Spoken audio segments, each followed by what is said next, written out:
Hi guys, welcome to day 23. പുതിയ മാസത്തിലേക്ക് കടന്നിട്ട് രണ്ടാമത്തെ വർക്കിംഗ് ഡേ ആയിട്ടുള്ളൂ. രാവിലെ കുറച്ചു നേരം മീറ്റിങ്ങും ട്രെയിനിങ്ങും എല്ലാം ഉണ്ടായിരുന്നു. മാസം തുടങ്ങിയിട്ടല്ലേ ഉള്ളൂ. ടാർഗറ്റിന്റെ പ്രഷറോ കഴിഞ്ഞ മാസത്തിൽ തീർക്കാൻ ബാക്കിയിരുന്ന പെൻഡിങ് വർക്ക്സുകളോ ഒന്നുമില്ല. Totally free. പുതിയ ലീഡ്സിനെ ഫോളോ അപ്പ് ചെയ്യാന്ന് വിചാരിച്ചാൽ മാസത്തിന്റെ ഈ തുടക്കത്തിലെ 2-3 ദിവസം ഇതുപോലെ തന്നെയായിരിക്കും. എല്ലാവർക്കും മീറ്റിങ്ങും കഴിഞ്ഞ മാസത്തിലെ റിവ്യൂവും ഒക്കെ ആയിരിക്കും. ഏതായാലും വർക്കിനായിട്ട് ഇറങ്ങിയതല്ലേ, നമ്മളുടെ പഴയ കസ്റ്റമേഴ്സിനെയൊക്കെ ഒന്ന് കാണാലോ എന്ന് കരുതി ഇറങ്ങി.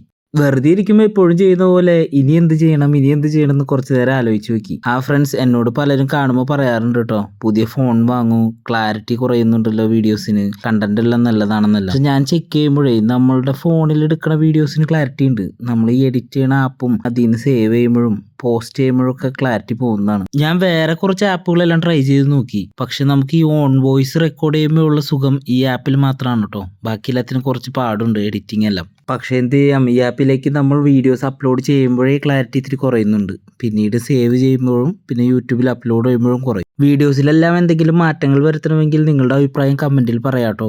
ഇന്ന് പ്രത്യേകിച്ച് ഒന്നും ചെയ്യാനില്ലാത്തതുകൊണ്ട് വെറുതെ വണ്ടി എടുത്ത് ഇങ്ങനെ പോയിക്കൊണ്ടേയിരുന്നു. അപ്പോഴാണ് വഴിയിലൊരു ജ്യൂസ് കട കണ്ടത്.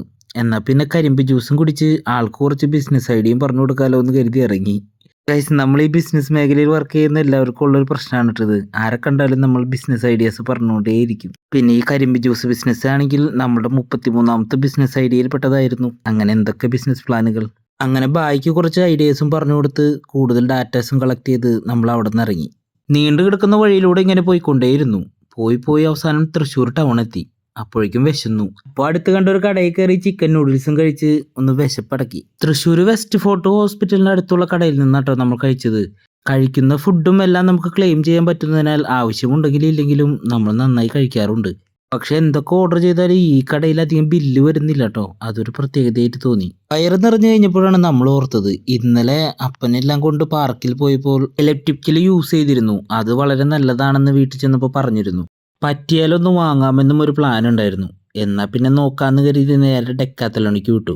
കുറച്ച് നാൾ മുന്നേ വരെ ഞാൻ വന്നപ്പോൾ ഡെക്കാത്തലോണിൽ ഒരു 14,000 രൂപയ്ക്ക് ഈ പ്രൊഡക്റ്റ് മുന്നിൽ കണ്ടിരുന്നു. പക്ഷെ അവിടെ ചെന്നപ്പോൾ ഉള്ള പ്രൊഡക്റ്റ്സ് എല്ലാം കുറച്ച് ഓവർ പ്രൈസ്ഡ് ആയ പോലെ തോന്നി.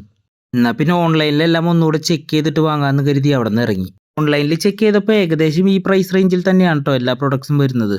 പിന്നീട് നമ്മൾ തൃശ്ശൂരിൽ വേറെ ഏതൊക്കെ കടകൾ അവൈലബിൾ ആണെന്ന് നോക്കി. അപ്പോൾ ഒരു 3-4 കടകൾ കണ്ടിട്ടുണ്ട്. അപ്പോൾ നാളെ മോർണിംഗിൽ അവിടെയും കൂടി ഒന്ന് ചെക്ക് ചെയ്തിട്ട് ഓൺലൈനിൽ ബുക്ക് ചെയ്യാമെന്നാണ് വിചാരിക്കുന്നത്. പക്ഷെ നമ്മൾക്ക് ഫെബ്രുവരി 13 ആയിട്ട് പ്രൊഡക്റ്റ് കിട്ടുള്ളൂ. നാളെ കാണുന്ന ഷോപ്പിലെ അവസ്ഥ അനുസരിച്ച് ബാക്കി പർച്ചേസ് കാര്യങ്ങൾ തീരുമാനിക്കാം.